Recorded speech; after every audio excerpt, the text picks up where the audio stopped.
Good morning, everyone, and Happy New Year.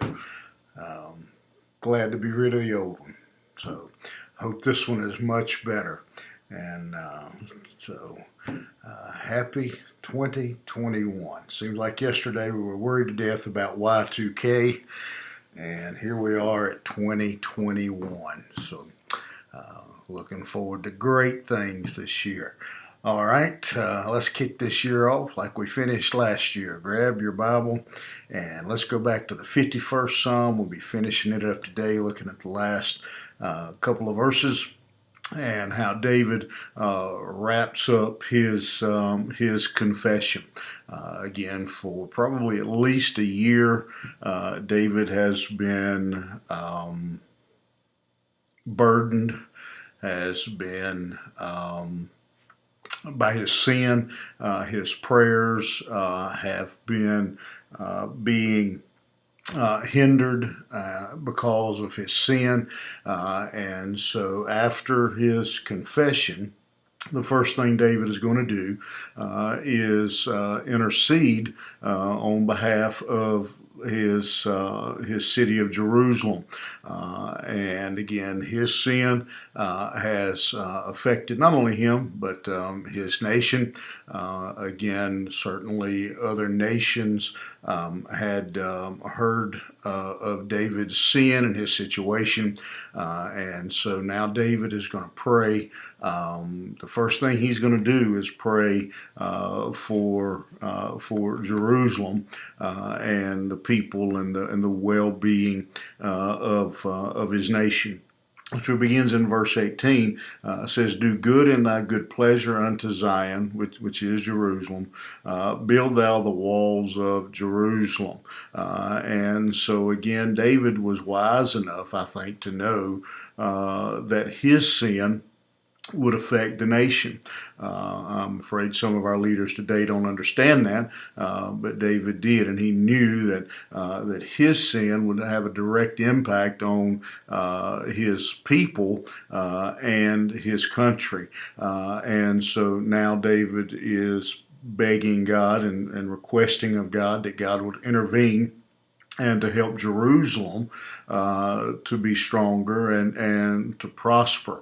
And David feels as he has been restored because of his confession, and so now he is asking God, he says there, to show your good pleasure, that God would show favor towards Israel. And he says, "Build thou the walls of Jerusalem." He's asking God to restore his blessing, his mercy on Jerusalem. So David, I think, is that reveals to us that David is aware that he has brought trouble on Jerusalem, brought trouble on his people, and so he's requesting that again that God would build, help strengthen the walls. We know the story of Nehemiah and the rebuilding of the walls of Jerusalem, and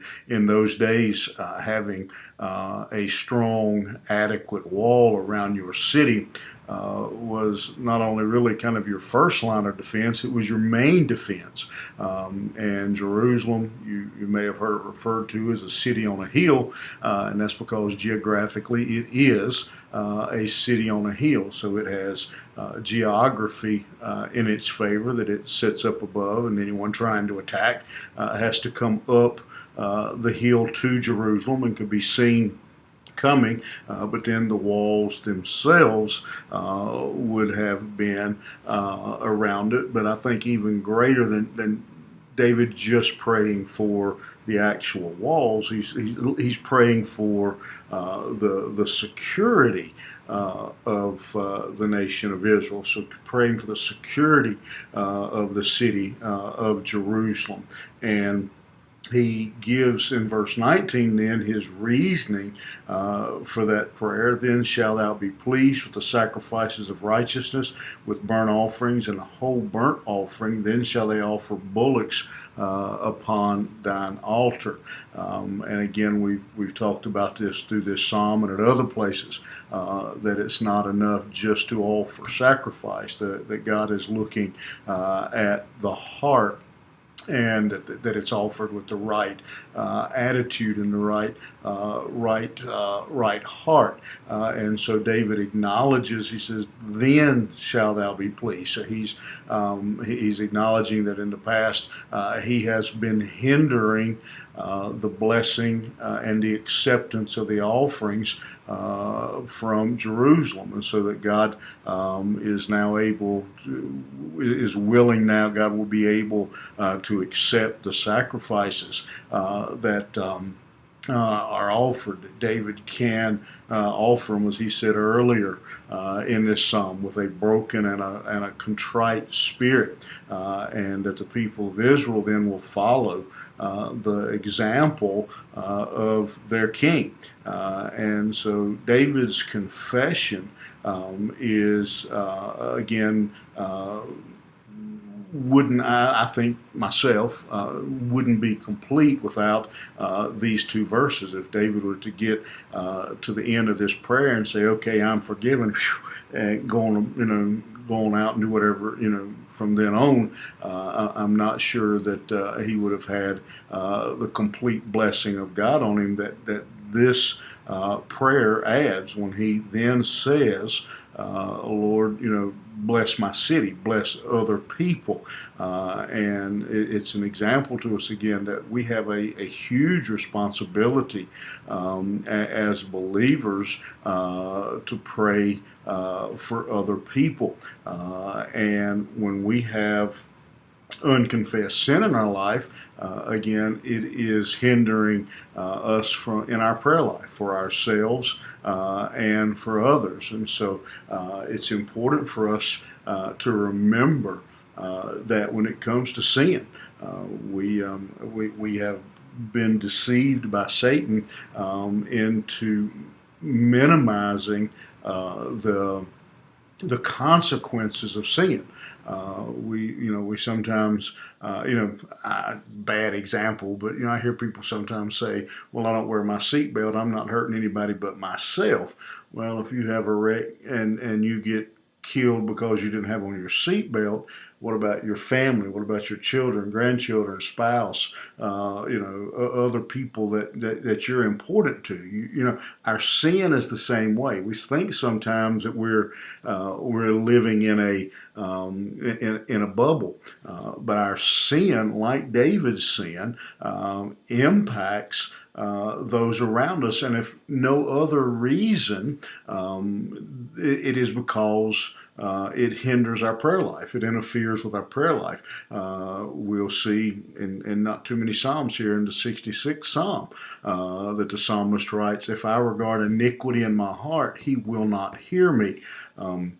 And so not only do the consequences of our sin, we see the consequences of David's sin play out in Uriah's life and other people's life. But there are multitude of unnamed people in Jerusalem, in Israel, who were affected because the king's prayer life had been hindered due to his unconfessed sin. And so we need to really give that some real close consideration, to understand that unconfessed sin in my life hinders my prayer life and keeps me from being able to pray for my children or my spouse or my church or my nation or my friends the way I need to, the way I should, the way they need for me to pray for them. For our children, our lost loved ones, we're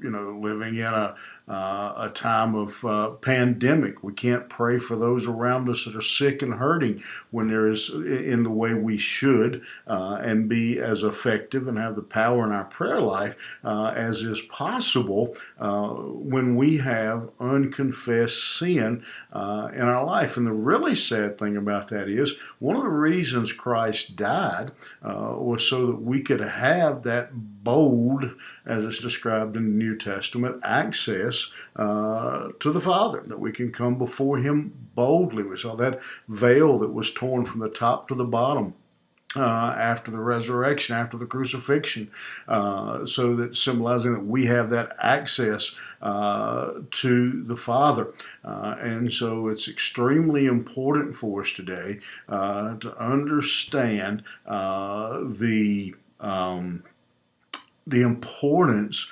of confession, that we're not just hurting ourselves, that it does affect those around us and impacts other people. And so I hope you'll think about that today. It's a good way to kick off your year. A good way to kick off the new year's is by doing some self-examination and some confession if necessary, so that going into this year you can have a powerful prayer life and a right walk with God. All right, hope that helps you. Hope you have a great day. Eat all your black-eyed peas and all those things, and enjoy New Year's Day. See you tomorrow.